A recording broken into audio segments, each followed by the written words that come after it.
రుణమాఫీ కాలేదు సార్ మాకు. ఎంత ఉంది? అది నా 80,000 ఉంది. 80,000 కాలేదు. మరి మొత్తం అయింది 80% అయింది రుణమాఫీ అని ముఖ్యమంత్రి ఏ వాళ్ళకో 10 మందికి వేసేసి అందా అయిందంటే మనకు తెలియదు. మనది అయింది, మనం చూడాలి. నాకైతే కాలేదు. కాగితాలు పెట్టుకొని తిరుగుతున్నా. ఇప్పుడు 10-20 సార్లు దరఖాస్తు ఇచ్చిన, కలెక్టర్ ఆఫీస్లో ఇచ్చిన, ప్లస్ ఇంకా స్టేట్మెంట్ తో సహా తీసుకొచ్చి ఇచ్చిన. ఇదే ఉంది, ఆయన గెలిచినప్పుడు తిరిగి ఒక్కొక్క సట్టు ఉన్నాయి దేని దానికి. ఇంకా 1,00,000 ఉన్నది, 2 లక్షలు తెచ్చుకోరి, 1,00,000 సరిపోదు మీకు. ప్రభుత్వం ఇవ్వలే, మా ప్రభుత్వం వచ్చినాక 2 లక్షలు ఇస్తామని అన్నాడు. ఆ 1,00,000 లేదు, ఈ 1,00,000 లేదు, ఎటో లేదు. ఇచ్చేటోళ్ళు లేడు. ఏమో 100%, 100కు 25-30% ఇచ్చి 100% పూర్తి చేసినామని జబ్బలు కొట్టుకుంటా పాలాభిషేకాలు చేపించుకున్నాడే తప్ప అది వాళ్ళు స్వచ్ఛందంగా చేసింది కాదు. కార్యకర్తలకు చెప్తే అందరు చేసినట్టు వాళ్ళ కార్యకర్తలు పాలాభిషేకం చేసి రాష్ట్రం అంతా పాలాభిషేకం చేస్తారు మేము ఇది చేసినందుకని చెప్పుకున్నాడు. ఏడా చేసిరు 30% చేస్తే చేసినట్ట 100% చెయ్యాలి.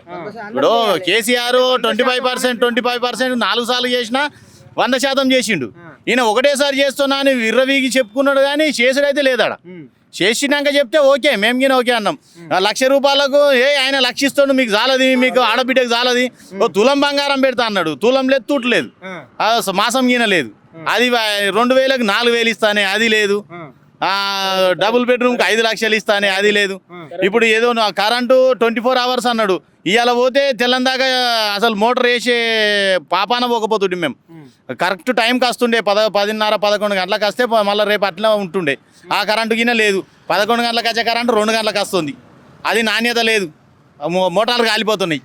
ఇప్పటికీ ఒక పంట వేసే వరకల్లా 2 సార్లు మోటార్ కాల పెడితే ఇంకేం మిగులుతుంది? మేము వేసిన 2 ఎకరాలు అయితే దానికి అవుతుంది. అది మా బాధ. సన్నాట్లకు బోనస్ అన్నాడు. ఫస్ట్ వచ్చే గెలిచేటక ముందేమో మొత్తం అన్నాడు, మొత్తం పోయింది. మళ్ళీ వాళ్ళు చెప్పిందే, పబ్లిక్ చెప్పింది కాదు, మేము రైతులం చెప్పింది కాదు. వాళ్ళు చెప్పింది ఏమన్నారు, మొత్తం ఇస్తామని అన్నారు, పోయింది. సన్నాట్లకు అన్ని ఇస్తామన్నారు, సన్నాట్లకు దిక్కులేదు. వీళ్ళకి లేదు, వీళ్ళకి లేదు. ఏదో ఎక్కడికి వెళ్ళి గట్టిగా అడిగితే ఒక లేకుంటే ఇచ్చినామన్నట్టు చెప్తాకు కొంతమందికి ఇచ్చి సన్నాట్లకు అట్లా వేసేసిండు. మొన్న రైతు బంధుకి వేస్తామన్నారు. కొంతమంది స్థానిక ఎలక్షన్లకు ముందు వేస్తే ఏమన్నా ఓట్లు మాకు మరతాయి అన్నట్టు చెప్పిండు తప్ప అవి పబ్లిక్ మీద ప్రేమతో కాదు. స్థానిక సంస్థల ఎన్నికలు ఎట్లుంటది? దుమ్ము ఓడిపోతాడు ఎట్టి పరిస్థితిలో. 100% నీకు యాడనన్నా ఇప్పుడు ఆంధ్రాలో సీఎంకు 11 సీట్లు వచ్చినాయా? 151 నుంచి 11 సీట్లు వచ్చినాయి. ఈయనకు ఆ 11 వచ్చుడికి ఎక్కువనే వచ్చే సంస్థల ఎన్నికల స్థానిక సంస్థల అసెంబ్లీ ఎన్నికల 11 వస్తే ఎక్కువ అంటున్నాము. ఇంకోటి అవన్నీ గుండెల పైన కాదు, కనీసం ఆయన ఎమ్మెల్యే గెలుస్తాడేమో చూసుకోమని. కొడంగల్లో ఆయన ఎమ్మెల్యే గెలుస్తాడో చూసుకోమని ఫస్ట్. అంతే, అదైతే 100% షూర్. ఎందుకోసం అంటే ఒక నిలకడ ఉండాలి, చెప్తే దానికి విధానం ఉండాలి, నిలకడ ఉండాలి. నిలకడ లేదు. ఇప్పుడు ఒక కలెక్టరేట్ కట్టిన 100 కోట్లు పెట్టి కేసీఆర్ సాబ్, దానికి కళలు వేస్తానికి శాతం అయితే లేదు. నీకు పట్టిగా బండ్లు పెట్టుకోవడానికి రేకులు వేస్తానికి శాతం అయితే లేదు. పోసిన రోడ్లను ఊడుస్తానికి శాతం అయితే లేదు. పట్టిగా విలేజ్లలో బండ్లు డీజిల్ పోయాక బండ్లు వంచెత్తాడు ఎత్తుకపోతుండు. 10 లక్షలు పెట్టి ట్రాక్టర్ కొని 10 లక్షలు పెట్టి ట్రాక్టర్ కొని అవి ఇస్తే దానికి డీజిల్ పోసి ఎత్తెత్తలేడు. ఇక ఏం నడుస్తుంది? చేయని ఆనవాళ్ళు చేస్తాను అని అంటే ఆయన కన్నా రెట్టింపు చేసి ఆనవాళ్ళు చేయి, అప్పుడు ఓకే మేము గిన ఒప్పుకుంటాం. ఆనవాళ్ళు కాదు, నీకు ఆయన చేసిన దానికి కలర్ వేస్తానికి శాతం అయితే లేదు. ఇంకా ఆనవాళ్ళు ఏడ చేస్తావు నువ్వు? కలర్ వేస్తానికి శాతం అయితే లేదు. కాళేశ్వరం అనేది ఒక్కటి కాదు, కాళేశ్వరం అనేది చాలా ఉంటుంది. కాళేశ్వరంలో ఇప్పుడు 1,00,000 కోట్లు పెట్టి కట్టిరు కాళేశ్వరం అన్నావు. 1,00,000 కోట్లు తింటాడా? బిల్డింగ్ 20 లక్షలు పెట్టి కడతాం. 20 లక్షలు లేకుండానే బిల్డింగ్ అవుతుందా? ఇప్పుడు తింటున్నాక మెతుకు పడుతుంది. వాళ్ళకైనా మెతుకు పడకుండా తినే మునగాడు ఓళ్ళు లేడు. మొత్తానికి అన్నము కింద పోసినామని అంటే ఎట్లా చేస్తావు? అది నీ తప్పే కదా. మెతుకులు పడితేనేమో అట్లా ఏది లేదు. అది కథ. అది ఏందనంటే ఆయన మబ్బి పెట్టడానికి, ఎందుకోసం అంటే స్థానిక సంస్థల మీద పట్టు రాని కోసమే ఆయన ఇదంతా చేస్తుండ తప్ప ఇంకోటి అయితే ఏం లేదు మాకు తెలిసి. 100%. ఎట్లా ఉంది మరి పరిస్థితి ఉన్నది చెప్పారు. ఇక అది హామీలు ఇచ్చింది కాబట్టి చెప్పలేడు, ఇస్తలేడు. ఇచ్చినాడు చెప్పారు వాళ్ళు. ఏంది ఈనాడు చెప్తారు. రైతు రుణమాఫీ కాలేదు, కాని దానికి ఫాములు ఇచ్చినాం.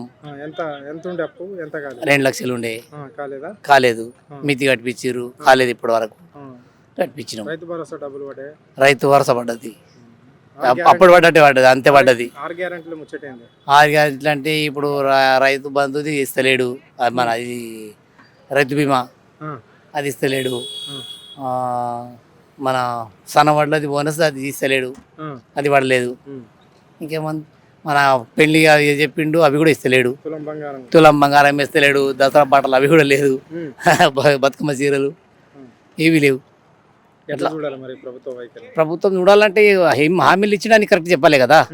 చెప్పడం ప్రభుత్వం మోసం చేస్తే రైతు మోసపోతారు కదా. రైతు కరెక్ట్ చూడాలి. ఏది ఉంటే ఏముంది, ఏ ప్రభుత్వం అయినా చూడవలసిందే రైతుకు, ఏ ప్రభుత్వం అయినా చూడవలసిందే రైతుకు ఏం తెలుస్తుంది. చెప్పండి అన్న, ఎట్లా చూడాలి ప్రభుత్వ వైఖరిని రైతుల పట్ల? రైతులకు ఇస్తానా అన్ని హామీలు నెరవేర్చినట్టు అమలు కాని హామీలు ఇచ్చి రైతులను నిండా మోసం చేసిన ప్రభుత్వం కాంగ్రెస్ ప్రభుత్వం. ఈ రుణమాఫీ అన్నాడు, రుణమాఫీ కాలే. రైతు బంధువు అన్నాడు, 2 సార్లు కొట్టేసి 2 రైతు బోనస్ అన్నాడు, రైతు బోనస్ ఇప్పటికీ మొన్న జోకినాం మేము, వాళ్ళు బోనస్ పైసలు ఇవ్వలే. 4,000 పింఛన్ అన్నాడు, ఆ పింఛన్ ఇవ్వలే. ముసళ్ళకు 18 ఏళ్ళకు 2,500 అవి ఇవ్వకపోయే. రైతులకు సింగూరు నుంచి ఆఖరికి ఇది గణపురం ఆయకట్టకు ఇప్పటికి వాటర్ కూడా లేవు. ఓన్లీ దేవుని దయతోటి వర్షం నీళ్ళు వచ్చినాయి. కానీ మొన్న ఆల్రెడీ కాంగ్రెస్ వాళ్ళే దామోదర్ దగ్గరికి పోతే మాకే నీళ్ళు లేవు, మీకేమి ఇవ్వన్నాయను, మాకే ఇటు వచ్చుకోలేము, నీకేమి ఇస్తామని అన్నాడట. మా కాన్స్టిట్యున్సీ 40,000 ఎకరాలకు నీళ్ళు మాకే ఇవ్వలేదు, మరి మీకేమి ఇస్తామని అన్నాడట. మంత్రి మన డిస్టిక్, ఉమ్మడి డిస్టిక్ కు మెయిన్ మంత్రి, పెద్ద మనిషి కేసీఆర్ ఉండగా హరీష్ రావు మేడం ఫోన్ చేస్తే హరీష్ రావు ఫోన్ చేయగానే వాటర్ వచ్చాయి. ఎట్లా చూస్తారు ఇప్పుడు రేవంత్ రెడ్డి సర్కార్? దొంగ ప్రభుత్వం ఇది. ఢిల్లీ పోతే వస్తుండ్రా నాయన చెప్పులు ఎత్తుకపోతారు రకం చూస్తారు. ఢిల్లీకి పోతేనే ఇవి దొంగనేనే, దొంగనకపోతే మన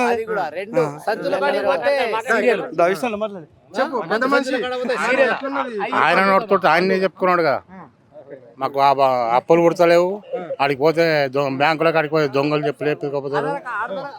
ఆయన చేతిలో ఆయన ఒప్పుకున్నాడు. ఇంతకుముందు ఎప్పుడు యూరియా షార్టేజ్ లేకుండే 10 ఏళ్ళ నుంచి, ఇప్పుడు మళ్ళా చెప్పులు, ఆధార్ కార్డు, సీరియల్ 10 ఏళ్ళ అవతల్లా ఉండే ఈ సీరియల్ పెట్టుడు మళ్ళా 2014 కన్నా ముందు ఉండే. ఇప్పుడు మళ్ళీ అదే సీరియల్ పెట్టే పరిస్థితి వచ్చింది. కేసీఆర్ ఉన్నన్ని 10 ఏళ్ళు ఉన్న రోజులు ఏ రైతుకి ఎలాంటి ఇబ్బంది లేదు. రైతు బంధు టైంకి వేసిండు, కరెక్ట్ ఎరువులు దొరికినాయి, కరెంట్ కరెక్ట్ ఉండే, ఎలాంటి ఇబ్బంది లేదు. కొనుగోలు కేంద్రాలు కూడా కరెక్ట్ జరిగినాయి, వడ్ల పైసలు కూడా పడ్డాయి. బోనస్ ఇస్తానన్నాడు, బోనస్ లేదు. ఒక్కొక్క రైతు అప్పులు తెచ్చుకుర్రు, బ్యాంకులలో బంగారం పెట్టి తెచ్చుకుర్రు, అగాస్తే అంటుండే ఇప్పటికి బోనస్ ఇవ్వలేడు. ఇది పరిస్థితి, కాంగ్రెస్ పరిస్థితి.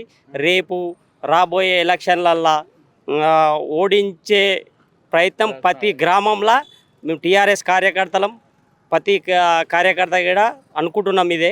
అంటే ఇప్పుడు ఈ రుణమాఫీ కావచ్చు, రైతు భరోసా పైసలు కావచ్చు, ఓన్లీ టీఆర్ఎస్ కార్యకర్తలకే రాలేదా?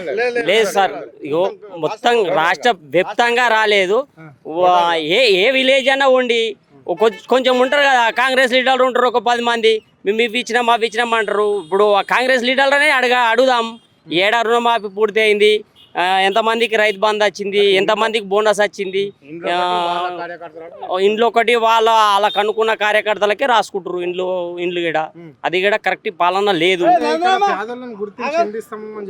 పేదలను అదంతా బోకస్, వాళ్ళకు అనుకున్న వాళ్ళకే, ఉన్న డబ్బు ఉన్న వాళ్ళకే ఇండ్లు ఇస్తుర్రు. అది కూడా అది ఒక కమిటీ చేసిర్రు, ఇందిరమ్మ కమిటీ చేసిండు. ఇప్పుడు ఉన్నోడు లేనోడు తెలియదా? ఊరు విలేజ్లో అయితే తెలుస్తుంది కదా. ఓ సెక్రటరీ ఉన్నాడు, సెక్రటరీ ఎందుకుండు? చూడడానికే కదా. సెక్రటరీ పర్మిషన్ లేదు, ఏది లేదు, వాళ్ళకి అనుకున్న వాళ్ళకే ఇండ్లు రాసుకుంటారు వాళ్ళు కాంగ్రెస్ ప్రభుత్వం.